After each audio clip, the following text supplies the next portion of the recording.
What is up, everybody? Welcome back to the Dev Royale YouTube channel. Today, we are fixing the Las Vegas Raiders.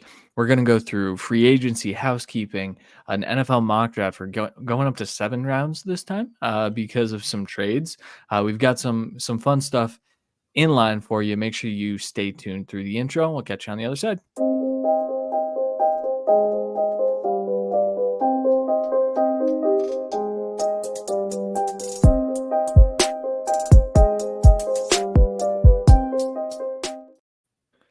All right. The Las Vegas Raiders are an interesting team. They retained Antonio Pierce this offseason after a really solid finish to the season. He had them competing really hard. Brought in Luke Getsy, which is not my favorite move of the offseason for them, but some of his scripted plays indicate that there's something good there, perhaps. Randy, as a Raiders fan, how did you feel about that Getsy hire? I it was a little bit of okay, mainly because they were all linked to Cliff Kingsbury, and even that hire to a certain extent, you're kind of saying like, I get it. You just let him run the whole offense. You basically have a defensive head coach and offensive head coach, and just roll with it. Where Getsy, I think maybe he gets more freedom. We don't really know how much limited play calling he was in the last system. We'll see how this one works out. This is his really probably last chance to be an OC. So I hope he makes it work with hopefully average, above average quarterback play. We'll see about that. Start with the average. Yeah, we'll get into it. Randy, also, let's get into some cut candidates because there are two major ones. One major one, but one that I think is probably on the bubble. Let's talk through that. Yeah, so starting off, Jimmy G, it's already been reported he's going to be cut. He's serving a 2-game suspension now for using enhancement drugs when he's trying to come back from the injury. The post June 1st cut for him is 24 million, and Hunter Renfro's post June 1st is 11.8. It's one of those like they don't have to do the post June, but it's like 11 million for Jimmy G to not do it. I think like almost 9 million for Renfro to not do it. So I don't know why you wouldn't designate them both post June 1st. Yeah, yeah, and the reason I say Renfro is probably on the bubble, Josh McDaniels clearly didn't want to use Renfro. He's still a good player. I just don't know if he's $11.8 million worth of a Exactly. player. So it might be one of those situations where they restructure his deal and maybe they retain him. But to me, it seems like a clean break is kind of necessary here. They've got Trey Tucker. We're going to talk through the depth chart a little bit more as we get through this. But those two then generate a salary cap. If you cut those two, we're sitting at 67.3 million.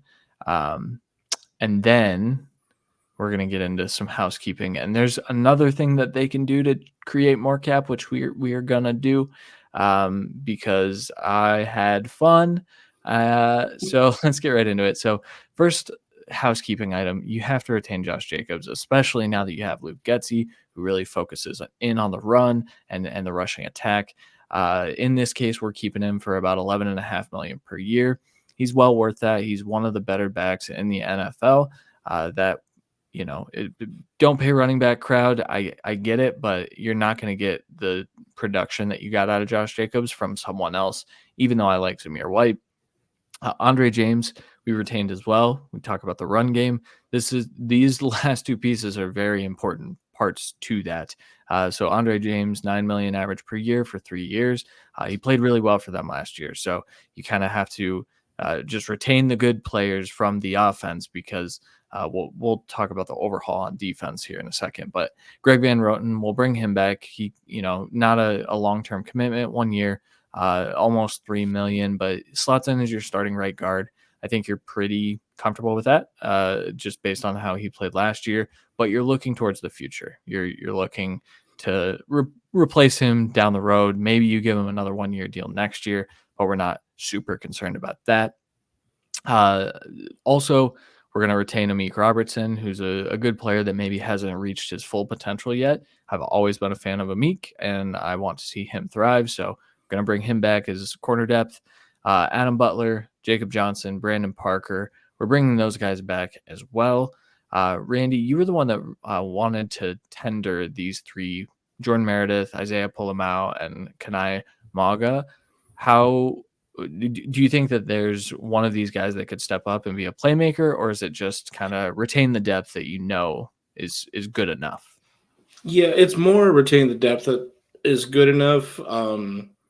You had to improve linebacker play last year, but Buaga is a rotational and special teams guy. I think he works out. Same with Polamalu. You really don't have a lot of depth in the secondary right now, so that's the biggest thing. And he's rotating in at all. It's a good thing for them.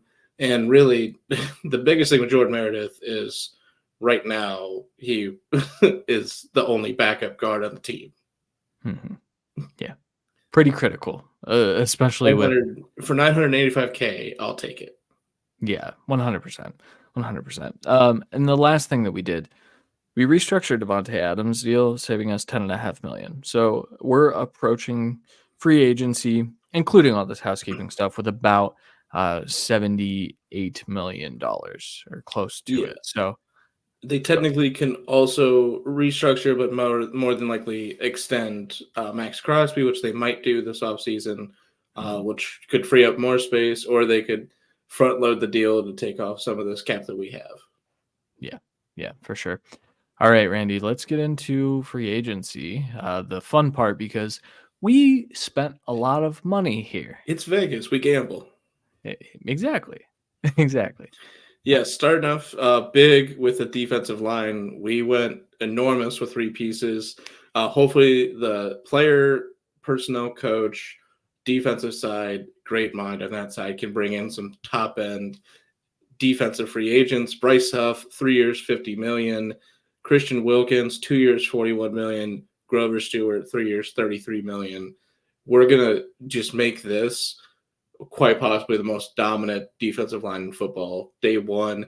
We still have question marks in the secondary. We got room to grow. We got corners that like to try and make big plays. I'm happy to have that, but we need the defensive line to do that, as you see in Dallas.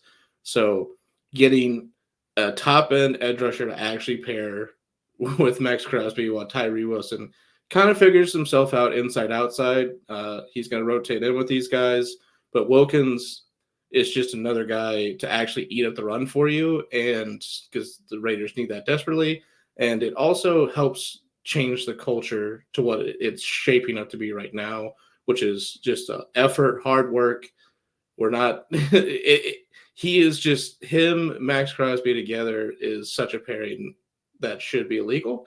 So I'm hoping it happens. And then Grover Stewart is probably the second, maybe third best D tackle on the market. So getting him for around the same deal, a cheaper deal, really, than Wilkins, just a more long-term because he's a little bit younger, is an elite pay for you. Carl Lawson to be a rotational edge rusher for you for 1 year at least, to get Wilson up to speed more. The injury really derailed his rookie season, so I'm pretty much chalking it and hoping that this year is his real first rookie season. And then Devin White, we're taking a shot on the linebacker, 1 year, $7 million. He has been great, has been terrible, has been average. Let's hope we can get the great. Yeah, and I think it's important to note that Tampa Bay is not going to be able to retain all of their free agents this year. Part of me thinks that Levante David's the one that they let walk. That said, they are also going to be cutting guys and doing kind of what we did, and freeing up some cap space. There's a chance that they can get all of them but one. Devin White seems to be the odd man out because I think they're going to want to honor Levante David's run there. Mike Evans, same thing. And I think they want to bring Baker Mayfield back. So Devin White should be finding a new home, and we're doing it here in Las Vegas. And franchising the quite possibly best free safety in football. So that takes up a lot of your money. Yeah, that too. One thing I wanted to note, last year when Antonio Pierce took over, Malcolm Kuntz was really, really good opposite Max Crosby. And so now you're looking at probably 4 to 5 edge rushers that you can rotate in. And just with those two on the interior as well, you're looking, like you said, at one of the most dominant defensive lines in football. Up there, you pulled 2 guys from the Jets, and it'd be up there with the Jets in terms of like just winning your pass rush assignment. I think Huff and Crosby would be virtually unstoppable together. So, Yeah. all right, let's do a mock draft. So this is our favorite part of this. We're gonna do 6 total picks. We do have a trade up. Randy, do you want to take the first pick this time so you can talk about the Yeah, I quarterback in can. the third too? Yeah, so at pick 13, we went J.C. Latham, offensive tackle, Alabama. I think Talisi Fuaga, same thing, same spot, whoever's there. Just get a plug and play right tackle that is natural at it and can be dominant in the run and pass game. I love the D tackle fits that we've been getting. I love the corner fits we've been getting, and honestly, some of the edge fits people have been drafting. But when we spend all the money on edge and D tackle, we're going to get the other side in the first round, sure up the offensive line. We didn't pay our starting right tackle from last year because he was our worst offensive lineman. Now we draft, hopefully, the eventual best offensive lineman on our team. Mm-hmm. Yeah, no, great pick. JC Latham, underrated in the draft community. I think there's a lot to work with. The tools are crazy. I think he has some of the highest upside in this tackle class. The fact that you can slot him in at right tackle is critical. I also think in a pinch, maybe if he doesn't work out at offensive tackle, he's your right guard of the future. We also, as you can see on the screen, if you're watching this on YouTube, you can see that we get a guard a little bit later, but Latham is one of those safe picks because he does have that movement ability that translates. So, And it's not a reach like Alex Leatherwood. you're right. Yeah, folks get really hung up on, oh, why would they take another Alabama offensive lineman? Because Alabama offensive linemen are traditionally good. There have been Yeah. 2, Alex Leatherwood and Evan Neal, that were vastly overdrafted. Latham at this spot would not be overdrafting him. This would be a prime range for him. All right, pick number 44. We went with TJ Tampa, the corner out of Iowa State. This kid's going to be a riser at the combine next week. He's going to run really well. He's super long. I think he's going to jump out of the gym. He's a hard hitting corner with. He's still learning the position, so he's got great ball skills. He was, I believe, a former wide receiver, so he's got great ball skills, but some of the shadowing ability still needs to get up to par. However, I think this is one where we've seen him in like the 3rd round and the late 2nd in a lot of mocks. He's going to start to creep up. I think he'll start to get some first round buzz, but this is kind of that sweet spot to go start. I mean, he'd be your starting CB2 from opposite Jack Jones, I believe, from day one. So, Yep. And then another guy still learning his position slightly. Spencer Rattler, corner from South Carolina, with the first pick in the 3rd round after the Raiders trade up. Trading their 3rd round pick this year, 6th, and one of their 3 7th round picks, and a 6th round pick next year for the 65th pick. The Panthers need a lot of shots at the board to get more depth and some quality players, rotational players for this team. So it works for both teams. Raiders trade up to get a quarterback that could be there at 77, but I wasn't willing to wait. And also, we got so many picks. With the amount of money we spent, it'd actually kind of be smarter to unload a few picks to try and free up some capital that way, in case you need to sign some people during the season or at camp. But Spencer Rattler, quarterback from South Carolina, another guy with a ton of ups and downs. Great start to his career. Turmoil for 2 years, really. A guy that's played well in some games and in some really big games, terrible in others. But a guy that we've definitely seen mature consistently over the years. At this point, all we're hearing, especially out of the Senior Bowl, is teams raving about the guy, raving about what they saw from him, talking to him, doing any kind of meetings, what they saw in the field. He was arguably the best quarterback of the Senior Bowl throughout the whole process, including the game, because some didn't really play both and some struggled. So he was consistent on and off the field at the Senior Bowl. I think that cemented him into the 3rd round. Yeah, if not second, I think this trade up is necessary. I think that was a good call by you. That said, I think 65 might be a little too far. I think there's a chance that Rattler goes before Penix, just based on how their offseason trajectories are right now. I know that sounds crazy. We saw Michael Penix Jr. in first round mocks a little while ago, we're not going to see that anymore. That said, I think Rattler being here at 65 gives you. I mean, I think Rattler comes in and probably takes that job from Aiden O'Connell as a rookie if he's matured and if he grasps Yeah. this offense, which he's run offenses similar to what Getsy's going to try to run. So And I'd say unquestionably the intangible and arm talent wise, he's better than Aiden O'Connell. But coming into this season, especially Aiden O'Connell is reading defenses and being able to yeah, run an offense at a much higher level. So that's going to be sure. his biggest battle because we know what he can do with that arm.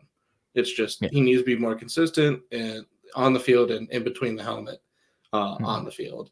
But Yeah. we've seen growth every year. It's definitely expected to keep going. Yeah, yeah, for sure. All right, here in the fourth, pick 113, we took Zach Zinter, guard from Michigan. This is a kid that I think he'd probably be drafted a little bit higher, but he got injured late in the year. His draft buzz is kind of just non-existent at this point, but good player, a guy that really anchored the Michigan rushing attack last year. A big reason why Blake Corum was able to continue being productive despite him kind of losing a step after his knee injury.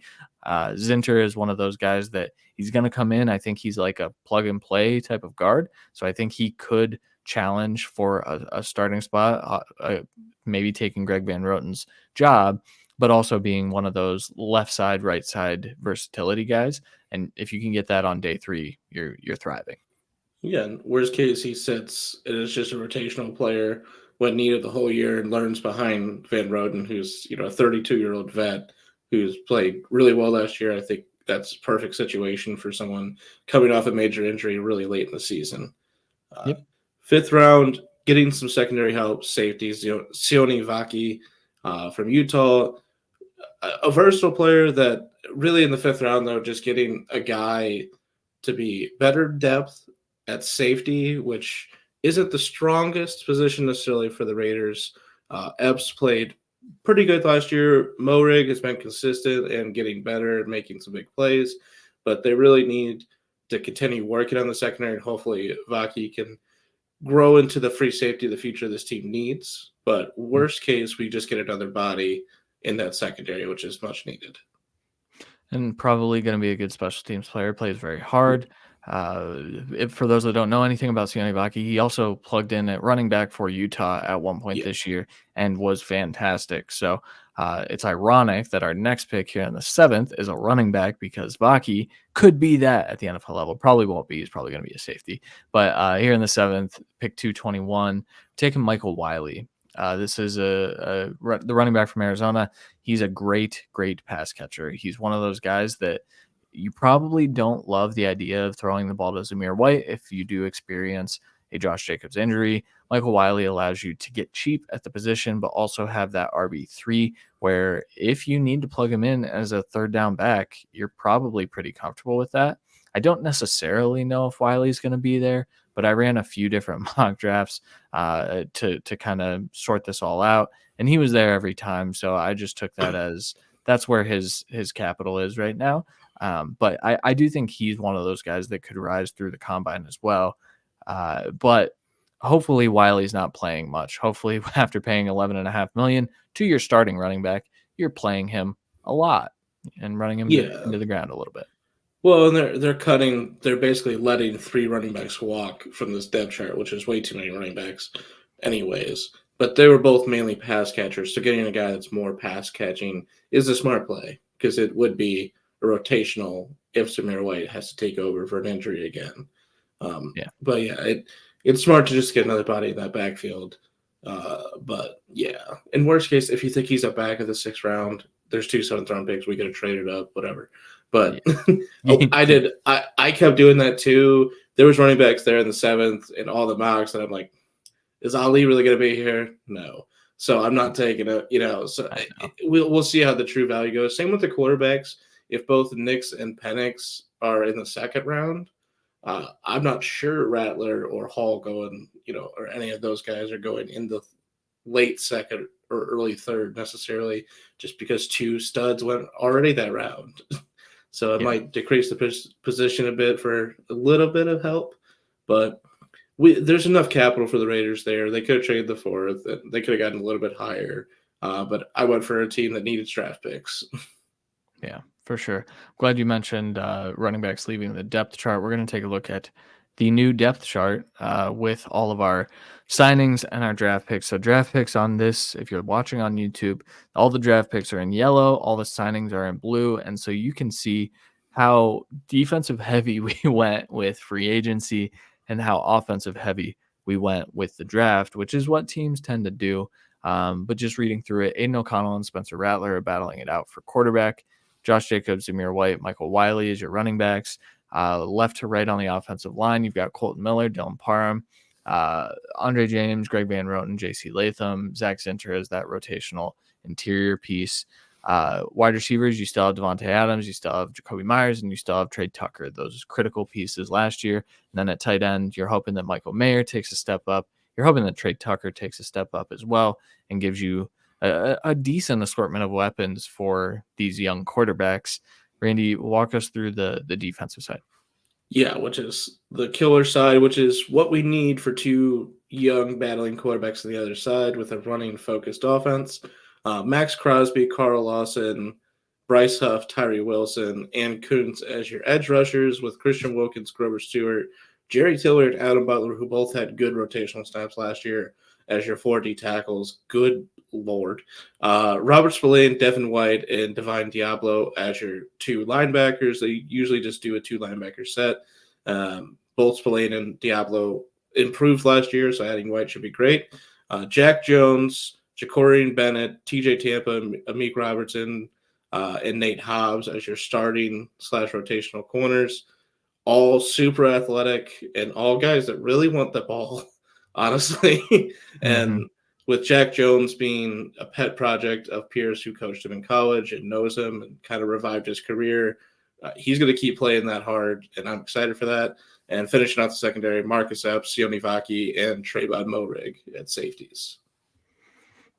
That's a fix if I've ever seen one, man. That was that's it takes a lot of money, but I think you made a good point that a lot of these players might be enticed to come play for Antonio Pierce because of how charismatic he is, how well liked he is, how the team went to bat for him to make sure that he got that job. Just you don't always see that with head coaches and their team, and so I think drawing some of these guys, especially with all that money that they can throw around, is a realistic option this offseason. And I said before we started, this defense would give the Chiefs hell. I mean, the goal is always to win the AFC West for the Raiders. I think this gives you a fighting chance, though. You are still going to probably need your quarterback of the future. You are still going to have to replenish that wide receiver room soon. But for right now and for 2024, I think you're looking pretty good. Yeah, and they will sign a bunch of depth receivers. We just didn't feel the need to put on 3 or 4 $985 to $1.25 million signings. So that just don't matter because the top 3 are who they're using. Yeah, for sure. All right, that'll do it for this fix of the Las Vegas Raiders. We'll be back next week with another one. We'll have another NFL draft video coming to you. Kevin's got you covered on Dynasty content. If you are new to the channel, this is your first time, make sure you check out our Patreon, patreon.com/theDevaRoyale. We've got a lot of fun stuff in the works. We've got a lot of fun stuff going on right now. Discord is popping as usual. So over there, $5 a month gets you a ton of content. It can really help you in your Dynasty leagues if you play in Debbie leagues. That's kind of where we focused as well. Randy, anything to add before we bounce? I really hope the Raiders would do this. I don't know. Maybe half of it. I'd be pretty happy.